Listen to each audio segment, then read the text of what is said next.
अस्सलाम वालेकुम, नमस्कार, जय हिंद। आज हमारा कायदे का ज्ञान मेरा अधिकार, आज इसका छठा लेक्चर है। और हमारा आज लेक्चर का जो नाम है, हम किस चीज़ के ऊपर हम आज नॉलेज ले रहे हैं, वो विविध प्रकार की अर्जियों, अलग अलग टाइप की जो अर्जी होती है, आज हम थोड़ा सा उसका बेसिक नॉलेज ले रहे हैं। जनरली क्या होता है, जो थोड़े बहुत पढ़े लिखे भी होते हैं ना, वो लोग एप्लीकेशन उनको लिखते आता है, गुजराती आती है, हिंदी आती है, कभी कभी इंग्लिश भी जानते हैं लोग, वो लिखते हैं। लेकिन किस जगह की एप्लीकेशन वो कैसे लिखें, उस चक्कर के अंदर वो हमेशा कभी वकील के पास जाते हैं या थोड़ा मूंझवण में रहते हैं, जो तकलीफ में रहते हैं। तो आज वो हम बताएंगे, एकदम ईजी होता है कोई भी एप्लीकेशन, खाली उसके कंसेप्ट को समझना ये ज़्यादा जरूरी है। और आज फर्स्ट टाइम पे मान लो कि हमको कोई पुलिस स्टेशन के अंदर अर्जी देना है, हम लोग चले आते हैं ना वकील के पास, कहीं भी चले गए अर्जी करने के लिए। अब पुलिस स्टेशन के अंदर अगर अर्जी करना है तो सबसे बड़ी जो समस्या लोगों की आती है कि मैं शुरू कहाँ से करूँ। बस वो जो शुरू कहाँ से करूँ, वो शब्द की वजह से वो क्या करते हैं, एप्लीकेशन करते हैं या लिखते डरते हैं, उनको नहीं समझ में आता है शुरुआत कहाँ से करनी है। तो मान लो कि पुलिस स्टेशन की एप्लीकेशन है,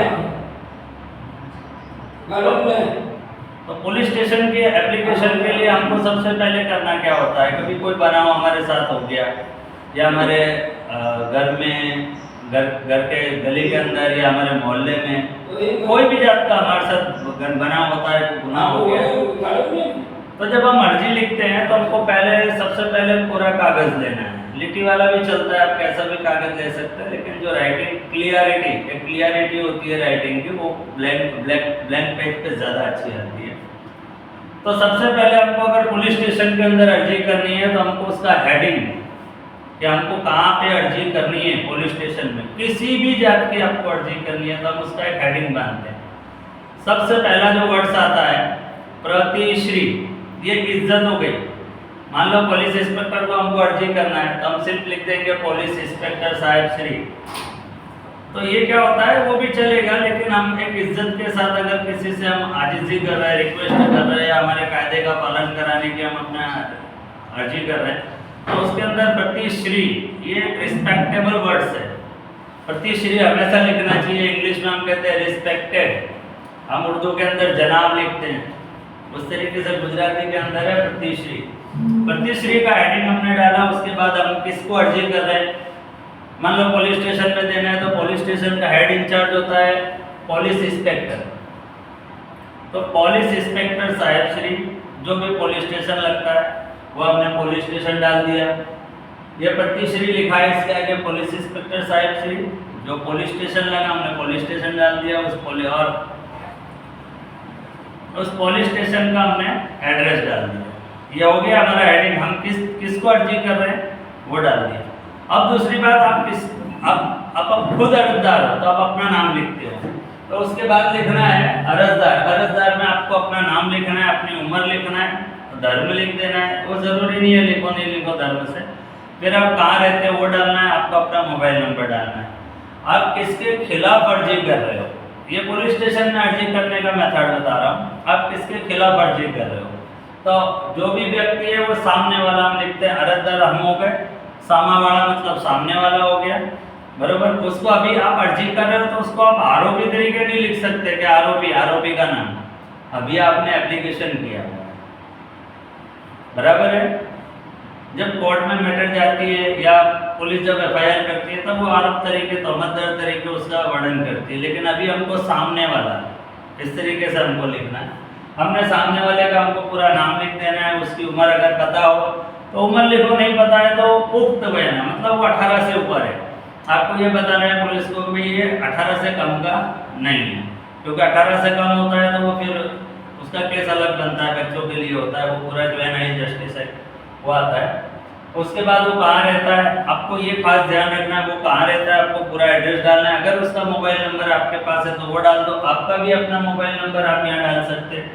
इससे क्या होगा कि पुलिस वाले को जब भी आपके इन्वेस्टिगेशन करना है तो आपके घर तक आने की जरूरत नहीं, आपका 2-3 दिन 4 दिन ज़्यादा डिले हो जाता है। अगर आप मोबाइल नंबर डाल देते हो तो वो आपको फ़ोन करता है और आपको बुला लेता है। सबसे इम्पोर्टेंट चीज़ है बाबत, ये पुलिस स्टेशन की अर्जी के लिए बाबत आपको लिखना है खास कि आपने क्यों अर्जी किया। मान लो कि अब अगर मैं यूँ कहता हूँ कि भाई सामने वाले ने आज मुझे धमकी दिया, जान से मारने की धमकी दी, अगर ऐसी आपको कंप्लेन है तो आप कागज के अंदर लिखोगे कि जान थी मारी नाखवानी धमकी सामे रक्षण आपवा सारू। आप ऐसा लिख सकते हो या आप यूँ लिख सकते हो कि सामावाड़ा है अमोने जानती मारी नाखवानी धमकी आपेल ते सबबे योग्य कार्यवाही करवा अरज। आप ऐसा भी लिख सकते हो। आपको जो भी बात आपने जो बाबत डाली है ना उससे आपकी पूरी एप्लीकेशन का सार आ जाना चाहिए। उस बाबत से समझ में आ जाएगा पुलिस वाले को कि आपको किस क्या तकलीफ हुई है, आपके साथ क्या गुनाह हुआ है। तो बाबत बहुत इंपॉर्टेंट चीज़ है। अब बाबत आपने लिख दिया तो बाबत को आप क्या करेंगे, अंडरलाइन करेंगे ताकि तो पूरे फॉर्मेट से वो चीज़ अलग पता चले, बराबर कि ये हेडिंग इसका ये है। अब आपको बनाव लिखना है, कोई भी चीज़ का बनाव। सबसे बड़ी बात ये हो जाती है, इसलिए लोग छोटी छोटी चीज़ में वकील के पास जाने की कोई ज़रूरत नहीं है। आपके 1000-1500 रुपये क्यों खराब कर रहे हो आप, बराबर। ये सारी चीज़ें आप खुद ही कर सकते हो। आपको बनाव लिखना है। अब बनाव हमेशा इंसान ये सोचता है मैं शुरू कहाँ से करूँ, बनाव स्टार्ट कैसे करूँ, क्योंकि उसके साथ जो घटना हुई, लेकिन उसको जब राइटिंग में करना होता है जब उसको तकलीफ आती है। ईश्वर सही कह रहा हूँ। अब क्या होता है बनाव। बनाव बिल्कुल सिंपल, आप चाहो 10 लीटी 15 लीटी में भी लिख सकते हो। जरूरी नहीं है कि आप पूरा एक कागज भरो, 2 कागज को भर दो। अब बनाव मान लो कि आप इस तरीके से लिख सकते हैं कि आज रोज, क्योंकि आप तो सेम डे में अर्जी करोगे ना, 8 दिन के बाद थोड़ी करोगे, अगर बराबर सेम डे में अगर मान लो आपने 2 दिन लेट अर्जी करी है तो गई तारीख, तो वो तारीख आपको डालना पड़ेगा। लेकिन आप सेम डे में अर्जी कर रहे हो तो आज रोज हूँ मारा घरे हतो ते दरमियान मारा दरवाजा ऊपर आवी। अब उसका नाम लिखना है आपको सामने वाले का कि असोएडसो जेते व्यक्ति मारा घरे आवीने खूब જ જોર જોરથી મને વિભત્સ ગાળો બોલતો હતો, જેથી હું દરવાજા પાસે જઈને એમને મેં પૂછ્યું કે શા માટે ગાળો બોલે છે, તો એણે મને જાનથી મારી નાખવાની ધમકી આપી। અને આ જે કૃત્ય એમણે કર્યું છે આગળની અદાવત રાખીને કરેલું છે। જ્યારે મેં પોલીસમાં ફોન કર્યું ત્યારે નાસી ગયો। आपको इतनी विगत डालना है, आपको बहुत सारा लिखने की कोई ज़रूरत नहीं है। जो उस वक्त जो बनाव बना और वो बनाव अगर वो धमकी को दे रहा है आपको, मान लो कि इसके पहले की कोई अदावत है, उसकी अदावत रख के आपको वो धमकी दिया है तो आपको वो भी डालना पड़ेगा, क्योंकि इधर से कायदा अधूरा है। आपकी जो एप्लीकेशन है ना वो अधूरी है, आपका बचाव अधूरा है। कैसे अधूरा है कि वो इंसान ने क्यों गाली दी आपको, कोई तो कारण होगा ना, वो चीज़ के पीछे कोई तो कारण है। या तो वो आदमी नशे के अंदर है, सबको गाली दे रहा है तो उसके पीछे कोई अदावत नहीं होती, उस वक्त वो नशे में सबको गाली दे रहा है, तुमको भी दे दिया। और या तो फिर अगर वो तुम्हारे घर आके गाली दे रहे हैं तो 2 दिन 4 दिन 8 दिन पहले की कोई अदावत होगी, कुछ होता है इसके पीछे। हर बनाव के पीछे कोई कारण होता है, आपको वो कारण लिखना बहुत ज़्यादा जरूरी है। आपने पूरा बनाव डाल दिया 10-15 लीटी में 20 लीटी के अंदर, उसके बाद क्या होता है कि आपने वो लिख दिया, फिर आपको क्या करना है, आप ये अर्जी क्यों दे रहे हो वो भी लिखना ज़्यादा जरूरी है। तो फिर कहते हैं अरज, आपकी अरज क्या है। फिर हम अरज में लिखते हैं कि भाई सामने वाले ने इस तरीके से हमारे साथ गुनाह किया है तो उसके सामने फौजदारी कार्रवाई और या योग्य कार्रवाई करके उसको अटक करो, उसके खिलाफ FIR करो। हम हमारी जो डिमांड होती है ना वो हमको आखिर में लिखना है सबब अरज के अंदर। उसके बाद आपको अहमदाबाद, क्योंकि हमारा स्थल अहमदाबाद है, आपने अहमदाबाद तारीख डाल दिया, तारीख डालने के बाद आपको इस राइट साइड पे आपकी सिग्नेचर करना है। फिर से एक बार थोड़ा सा हल्का बता देता हूँ, पुलिस स्टेशन की अर्जी हो, अगर कोई कंप्लेन आप फाइल कर रहे हो तो प्रतिश्री जो भी पुलिस स्टेशन लगता है वो, उसके बाद अर्जदार में अपना नाम लिखो, उम्र लिखो, अपना जो रेसिडेंट एड्रेस है वो डाल दो, मोबाइल नंबर डालो। फिर आप किसके खिलाफ अर्जी कर रहे हो, विरुद्ध, वो विरुद्ध के अंदर फिर सामने वाले का नाम आएगा, उसका उम्र आएगी, वो कहाँ रहता है वो, ये चीज़ हो गया, ये खाता बन गया। उसके बाद फिर आपको लिखना है बाबत आप किस लिए कर रहे हो। मान लो आपको FIR ही करानी है, उसने आपको मार के गया, ठीक है, आपको मार के जा रहा है वो, तो आपको FIR करानी है। अगर मार के गया, हाथों से मारा है 323 से, अगर उस बीच आपका कोई दांत ही पुराने कायदे के हिसाब से बता रहा हूँ, बराबर है, अगर आपका दांत टूट जाता है तो IPC की जो पुरानी धारा है उसमें 325 लगता है। तो आपको ये बाबत में लिखना है कि सामने वाले के विरुद्ध FIR करने की बाबत, बराबर, सब्जेक्ट टू द मैटर। उसके बाद बनाओ आपको शॉर्टकट में लिखना है, बनाओ बहुत लंबा नहीं डालना है। तो उस दिन क्या हुआ और इसने क्यों करके किया, वो अगर पीछे अदावत है वो लिख दो। फिर आपको आप क्या चाहते हो, आप एफआईआर चाहते हो उसके खिलाफ, उसकी अटक चाहते हो, तो फिर आपको वो लिखना है कि हमारी ये अटक है। लेकिन ये पुलिस स्टेशन का हो गया। अब अगर तुम आपको कोई म्यूनसिपल कॉरपोरेशन में या सरकारी किसी खाते के अंदर अर्जी लिखनी है, तब फिर आप टेंशन में आ जाओगे, इसमें विरुद्ध में मैं क्या लिखूं, आपको ये फॉर्मेट पता है। लेकिन आप म्यूनसिपालिटी कॉरपोरेशन सरकारी कोई ऑफिस है, कार्यालय है, कोई भी जगह, हॉस्पिटल है, किसी भी स्कूल है, आपको एप्लीकेशन लिखना है।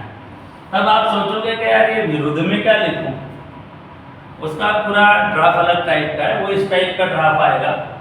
अगर आप कॉरपोरेशन के अंदर मान लो कि अपनी गली के अंदर पत्थर पैविंग के लिए एप्लीकेशन कर रहे हो, पत्थर पैविंग के लिए, बराबर है, तो भाई ये पूरा हमारी गली जो है या हमारा मोहल्ला है, हमारी सोसाइटी है, यहाँ पे ब्लॉक डाला जाए, ऐसी एप्लीकेशन आप लिख रहे हो। तो वो एप्लीकेशन में आपको ऊपर हेडिंग के अंदर ही आपका नाम डाल देना है, अर्जदार डालना है, अर्जदार यानी अर्ज करना है। तो अर्जदार में आपने हेडिंग में नाम डाल दिया, आपने अपना एड्रेस डाल दिया। उसके बाद आपको लिखना है प्रतिश्री, आप किसको अर्जी लिखना चाहते हैं। और हमेशा कोई भी अर्जी जो भी डिपार्टमेंट के अंदर कर रहे हो, वहाँ का जो हेड ऑफ डिपार्टमेंट होता है उसी के नाम से लिखी जाती है। अगर आप कॉरपोरेशन में किसी सुनील भाई को जानते हो, वो डेप्यूटी इंजीनियर है, तो आप ऐसा नहीं लिख सकते कि mister Sunil so and so surname जो भी है, आप ऐसा नहीं लिख सकते। आपको अगर विराटनगर पे आप कर रहे हो तो आपको असिस्टेंट कमिश्नर, म्यूनसिपल कमिश्नर, बराबर, डेप्यूटी म्यूनसिपल कमिश्नर, आपको ये डालना है, क्योंकि वो सभी डिपार्टमेंट का हेड होता है। फिर आपकी जो बाबत होती है ना, आपने जो बाबत लिखी है वो किस डिपार्टमेंट को लगती है, तो वो कॉरपोरेशन से डिवाइड होगी वो तुम्हारी एप्लीकेशन, तो वो किस डिपार्टमेंट में भेजना है वो काम उनका है, आपका नहीं है, ठीक है। तो उसके अंदर प्रतिश्री आ गया। फिर आपको बाबत, मान लो कि भाई हमारी सोसाइटी, उसमें आपको सोसाइटी का एड्रेस नहीं डालना है बाबत के अंदर। बाबत हमेशा शॉर्ट में होती है, 1 या 2 लीटी की लिखी जाती है, 3 लीटी कर दो, इससे ज़्यादा नहीं होता। आप लिखते हो कि हमारी सोसाइटी में ब्लॉक नापवा बाबत, बस इतना हेडिंग डाल देंगे। उसके बाद उसकी विगत आएगी कि अमो so and so society, so and so यानी जो भी उसका नाम होता है, सोसाइटीના સ્થાનિક રહીશો છીએ અને અમારી સોસાયટી એટલી જૂની છે, અમારી સોસાયટીમાં વરસાદની મોસમમાં પાણી ભરાઈ જાય છે, લોકો લપસી પડે છે, जो समस्या है। खाली सीधा ऐसा भी नहीं लिखना है कि हमारी सोसाइटी के अंदर आपको पत्थर पैविंग कर देना है या ब्लॉक डाल देना है। आपको क्या समस्या आ रही है पहले वो लिखना है। उसके बाद आप अंदर लिखोगे कि भाई इसलिए हमारे को ये ब्लॉक डालने की बहुत ज़रूरत है और आप ये ब्लॉक हमको डाल के दो। उसके बाद फिर सभा बरज के अंदर आप ये डालो कि भाई हमारे ब्लॉक पहला तो पहलाना धोरण है, ना कि आपको अरज है, हमें अपना स्थानिक विस्तार में रहिए चाहिए। फिर उसके बाद अहमदाबाद तारीख, आप पुलिस स्टेशन की अर्जी का इस टाइप से आप लिख सकते हो, बराबर। फिर कॉरपोरेशन के अंदर अर्जी होती है, पत्थर पैविंग की हो गई, गटर की हो गई, पानी की हो गई, कोई भी टाइप की अर्जी आप कर दिए। फिर रेशनिंग कार्ड के लिए आप अर्जी कर सकते हो, रेशनिंग कार्ड तुम्हारा बंद है, क्यों बंद है, वो आरटीआई से भी कर सकते, लेकिन एप्लीकेशन भी या कोई कंट्रोल वाला आपको टाइम से वो नहीं दे रहा है, राशन नहीं दे रहा है, उसकी दुकान बंद है, उसके टाइम के हिसाब से दुकान बंद है, तब भी आप एप्लीकेशन कर सकते हो। हर एक जगह ये एप्लीकेशन हर जगह आप कर सकते हो, स्कूल के अंदर दे सकते हो। अगर कोई टीचर अच्छा नहीं पढ़ा रहा है तो आप उसके पहले प्रिंसिपल को दो कि हमारा बच्चा यहाँ पढ़ता है लेकिन ये टीचर बराबर नहीं पढ़ाते हैं, ये बातों में ज़्यादा रहते हैं, मोबाइल में ज़्यादा रहते हैं, ये बच्चों की पढ़ाई में ध्यान नहीं दे रहे। पर अब कोई भी अर्जी लिखते हैं, अगर आपका फॉर्मेट अच्छा है तो वो अर्जी आप वो डिपार्टमेंट को आसानी से समझ में, अगर आसानी से जब समझ में आ गई उसको, तो फिर आपका काम भी जल्दी हो जाता है, फिर आपकी पर्सनालिटी भी पड़ती है, इंसान की क्यों नहीं, आदमी समझदार है, पढ़ा, बराबर। मान लो कि कोई हॉस्पिटल है, हॉस्पिटल के अंदर आपको आपने कभी सारवार कराई हो, आपको मेडिकल सर्टिफिकेट की जरूरत पड़ी, हॉस्पिटल में आपने सारवार करा ली। अब आप जहाँ काम करते हो वहाँ पे कह रहा है तुमने 10 दिन की रजा रखी है, मेडिकल सर्टिफिकेट रजू करो, नहीं तो आपको नौकरी आपकी जा सकती है। अब आपको मेडिकल सर्टिफिकेट के लिए आप जाओगे तो ऐसे थोड़ी दे देगा आरएमओ हॉस्पिटल का, आपको क्या करना है, एप्लीकेशन देना है, तब इंसान फंसता है। देखो कितना भी पढ़ा लिखा होता है, लेकिन जब कहीं अर्जी लिखने की बात आती है तो वो थोड़ा सा यार शुरू कहाँ से करूँ, बस ये एक समस्या होती है, स्टार्टिंग में क्या करूँ। फिर वो क्या पढ़ा लिखा होके भी क्या करता है, कोई है क्या यहाँ, वो किसी ना किसी को ढूंढता है। और यही एक एप्लीकेशन, यही फॉर्म भरना, इसी चीज़ की वजह से आज जगह जगह दलाल बैठे हुए हैं। किसी की कोई ज़रूरत नहीं है, कलेक्टर ऑफिस में जाओ, दलाल बगैर काम नहीं, क्योंकि हम उसको फिलअप नहीं कर सकते फॉर्म। पढ़े लिखे हैं तब भी नहीं भर सकते उसको फॉर्म। एक एप्लीकेशन हम नहीं लिख सकते, पढ़े लिखे हैं तब भी नहीं लिख सकते। हम शुरू कहाँ से करें। तो सबसे ज़्यादा ज़रूरी है शुरुआत में, अभी तुमको बताता हूँ, हॉस्पिटल के अंदर मान लो क्या, अब वो आपको मेडिकल सर्टिफिकेट लेना है, क्या करेंगे, आरएमओ बोलेगा क्या भाई अर्जी दो, कुछ नहीं करना है, अर्जी आपने लिखनी शुरू करी। सबसे पहले आप अपना हेडिंग में नाम डाल दो। पुलिस स्टेशन का फॉर्मेट थोड़ा अलग है, क्योंकि इधर दूसरी व्यक्ति गुनहगार है जिसके खिलाफ आप अर्जी कर रहे हो, इसलिए उसका नाम डालना ज़रूरी है। तो वो आएगा सामने वाले में, इधर तो कोई है नहीं गुनहगार, इधर आपकी रिक्वायरमेंट है, कुछ आप चाहते हो सरकारी तंत्र से। तो आपने पहले ऊपर अपना नाम डाल दिया कि भाई मेरा यानी अर्जदार तरीके, उसके बाद अपना मोबाइल नंबर, खास हर चीज़ के अंदर लिखने का होता है, लोग नहीं लिखते, उसके बाद वो लेटर का वेट करते हैं। मोबाइल नंबर आप डालोगे आपको मैसेज आ जाएगा, आपकी एप्लीकेशन का नंबर भी आपको मैसेज से आ जाएगा।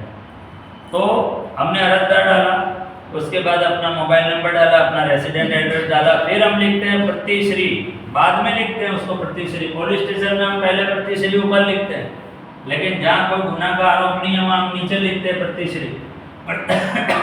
अब आपको हॉस्पिटल के अंदर मेडिकल सर्टिफिकेट लेना है, आपने जो सारवार कराई, तो मेडिकल सर्टिफिकेट कौन देगा, आप डॉक्टर का हेडिंग नहीं डाल सकते, डॉक्टर श्री, वहाँ का हेड होता है आरएमओ, आपको डालना है आरएमओ श्री।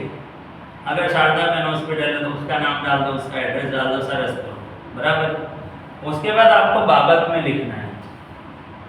अब बाबत में आपकी जो बुक होगी, जो आपने सारवार कराई, तो आपको जो सरकारी हॉस्पिटल से एक बुक होती है जिसको सारवार पत्रिका कहते हैं, वो सारवार पत्रिका में आपका केस नंबर लिखा होता है। बिना केस नंबर की कोई सारवार पत्रिका होती नहीं, आपको केस नंबर डालना पड़ेगा। भाई ये केस नंबर है और ये तारीख को मैंने सारवार ली थी, और इसका अब कितने दिन लिए ना वो सब बाबत में नहीं डालना है। ये तारीख को मैं ये तारीख की सारवार थे जे बाबत है हमने मेडिकल सर्टिफिकेट, सारवार सर्टिफिकेट आपको आ अच्छे, ये बाबत हो गई, इतनी ही बाबत रखनी है। बाकी की विगत आपको कहाँ डालनी है, नीचे।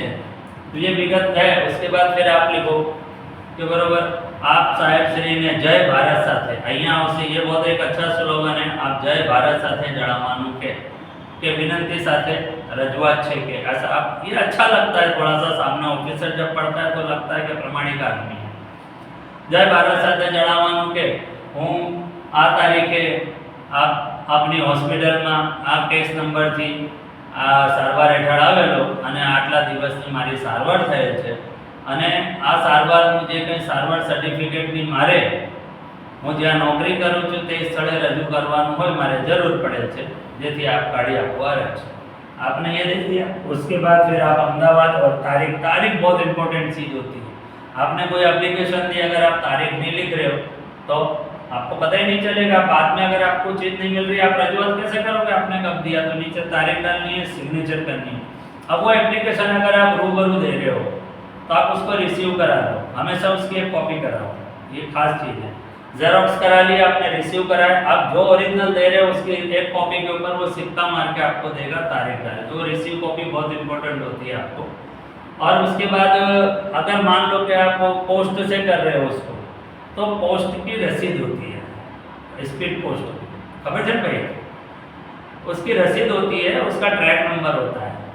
जैसे RPAD करो या स्पीड पोस्ट करो, बराबर, तो उसका ट्रैक आप मोबाइल पे भी देख सकते हो, ट्रैक रिकॉर्ड निकालने का होता है। इंडियन पोस्ट ट्रैक कंसाइनमेंट, आप ये भी डालोगे तो आ जाएगा। फिर उसके अंदर कंसाइनमेंट नंबर डालने का होता है, वो जो नंबर ऊपर होता है वो डाल दिया, आपका सर्टिफिकेट आ गया, आपने कब पोस्ट किया, कब वहाँ पहुँची, पूरा का पूरा एक एक स्टेज आता है, वो आपका एक डॉक्यूमेंट हो गया। अगर कल को आपको कोई डॉक्यूमेंट नहीं देता है, तो जब नहीं देता है तो आपको आगे की कार्रवाई के लिए वो चीज़ों की ज़रूरत पड़ती है, बराबर है। अगर फिर से हमारे इसके पहले का जो शनिवार का सब्जेक्ट था RTI का, अगर आपकी अर्जी पर आपका काम नहीं होता है, चलो मैं इधर आता हूँ, पहले आपने अर्जी दिया पुलिस स्टेशन के अंदर, अर्जी दे दिया आपने, इधर भी आपको रिसीव कॉपी लेना है, नदीम सही है ना, इधर भी आपको रिसीव कॉपी लेना है। बिना रिसीव कॉपी के आप आगे की कार्रवाई नहीं कर सकते। आपने रिसीव कॉपी ले लिया पुलिस स्टेशन से, कोई कार्रवाई नहीं हुई, कुछ दिन हो गया, 15 दिन बीत गया, क्या कर रहे क्या करो। तो इधर की पूरी ये कायदा है, ये कायदे की जोगवाई में जा रहा है, इस चीज की आगे की कार्रवाई अलग पड़ रही है।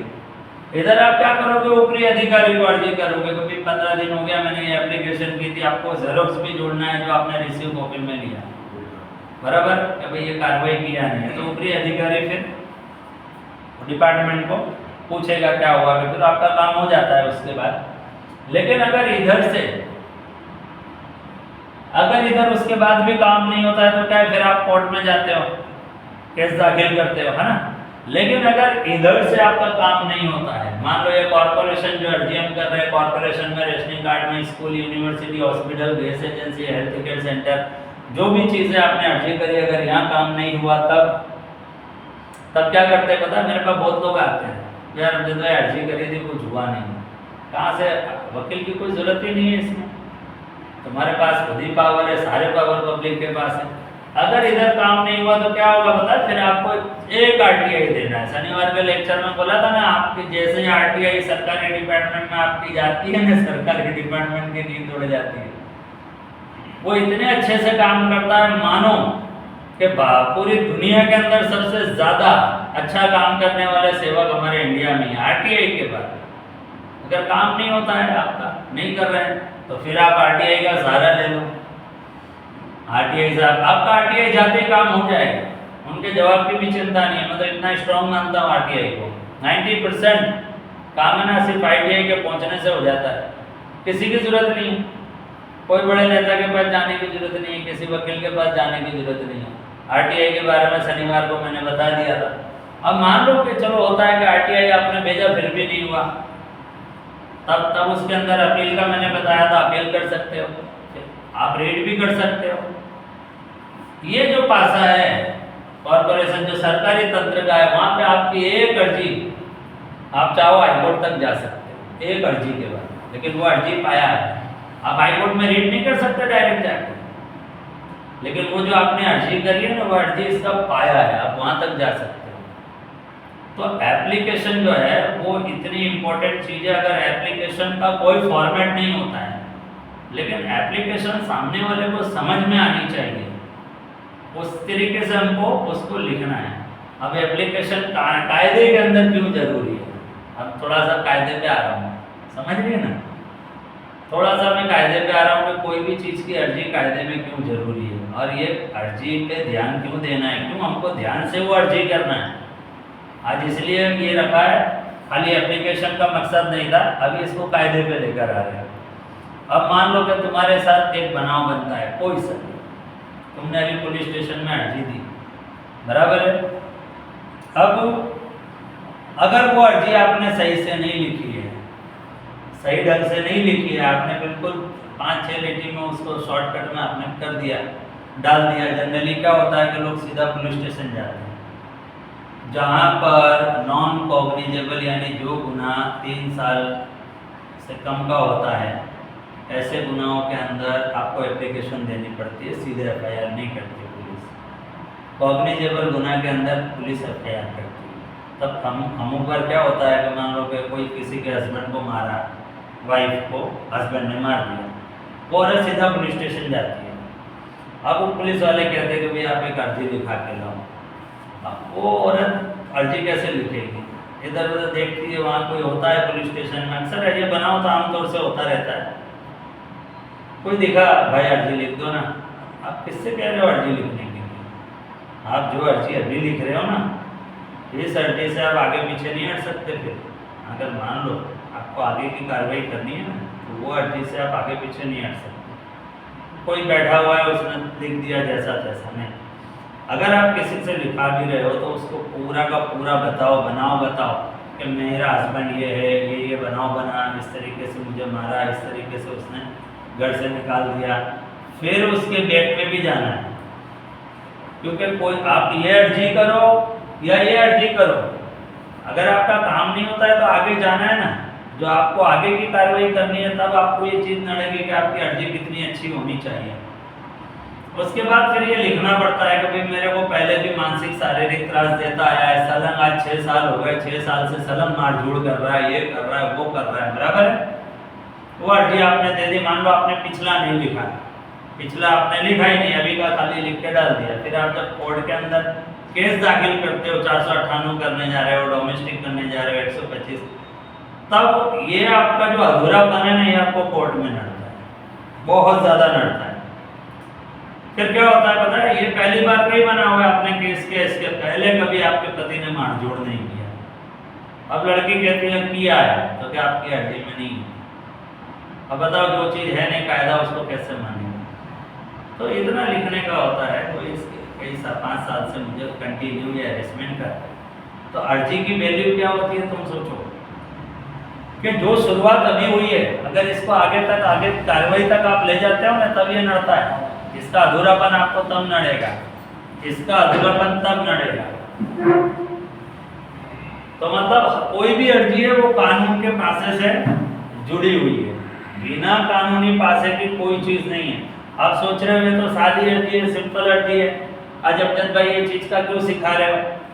ये तो कानून के दायरे में नहीं है, कानून का कोई इसके अंदर प्रोविजन नहीं है ना? प्रोविजन है क्यों नहीं है इसके अंदर? इसीलिए आज ये लेक्चर रखा हुआ है। मना भाई, ये अर्जी आपने मान लो ब्लॉक के लिए दिया, गटर के लिए दिया, पानी के लिए। मैं इसलिए कह रहा हूँ कि ये लोग तो आने वाले टाइम में बहुत कुछ करेंगे अभी आगे। तो अभी जो आपने अर्जी गटर पानी जो भी समस्या के लिए दिया है, अगर वो सॉल्व नहीं होती है तो आप क्या करोगे? फिर आप आरटीआई करोगे, अपील करोगे, रीट करोगे। अब रीट करोगे, आगे कोई चीज हल नहीं होती है तो आपको आगे तक जाना है। रीट क्या है? कानूनी पासा नहीं है, कॉन्स्टिट्यूशन ऑफ इंडिया नहीं है। आप यहाँ ब्लॉक डालने के लिए, गटर पानी की जो समस्या के लिए कर रहे हो, कॉन्स्टिट्यूशनल राइट है, तुम्हारा बंधारण का अधिकार है। आपको अच्छी हवा उजास होना चाहिए, पानी का निकाल करने का, सब ये सब सरकार का वो है जिम्मेदारी, वो तुम्हारा अधिकार है। तो ये कानूनी पासे से पूरी तरह से जुड़ी हुई है। हम लोग क्या करते हैं, ऑफिसों के धक्के खाते हैं। कोई भी कभी भी औरत धक्का कभी मत खाना। कोई भी काम हो, हर जगह बाय राइटिंग ही काम करना। बाय राइटिंग काम करा हुआ प्रमाणित करता है कि आप कितने बार गए। और जब भी आप जा रहे हो इन्वेस्टिगेशन करने के लिए भी जा रहे हो ना, तो उसकी एक नोट कर लेने का, इतने बजे मैं दोबारा ये टाइम पे गया। क्योंकि जब आप आरटीआई करते हो तो आप ये लिख सकते हो कि हमने तारीख को अर्जी दिया, उसके बाद हम 2 बार 3 बार जा चुके और ये टाइम पे गए, इतने इतने बजे गए।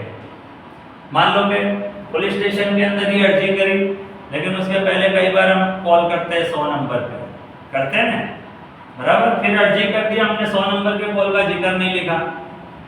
अब पता है आपने अगर 100 नंबर पे कॉल करा और ऐसे पुलिस स्टेशन की अर्जी में आप उसका जो डालते हो ना, तो कोई भी 100 नंबर पे जो पुलिस सहायक का जो फ़ोन नंबर होता है ना, वो पुलिस आती है और वो आपको पुलिस स्टेशन ले जाके छोड़ नहीं देती है, वो पीएसओ के अंडर में आपको देती है। हमको क्या लगता है वो गाड़ी आई, वाहन आई ना, हमको वहाँ ले जाकर फिर पुलिस वाले, वो पीएसओ पुलिस स्टेशन का इंचार्ज ऑफिसर होता है ना, वो पुलिस की जो सहायक की जो गाड़ी है 100 नंबर वाली, वो आपको पीएसओ को चार्ज में देती है, जो पुलिस स्टेशन के ऑफिसर के चार्ज में आपको देके जाती है। बाकी की कार्रवाई वो होती है। और ये लिखते हैं वो लोग, एक यादी होती है उनके पास कि भाई ये नंबर से फ़ोन आया, हमने ये बंदे को लेके PSO 100 Bamdipur police station, Rakhial police station, इनके पीएसओ को हमने ये कामगिरी सौंप दी। आगे की कामगिरी उनकी होती है।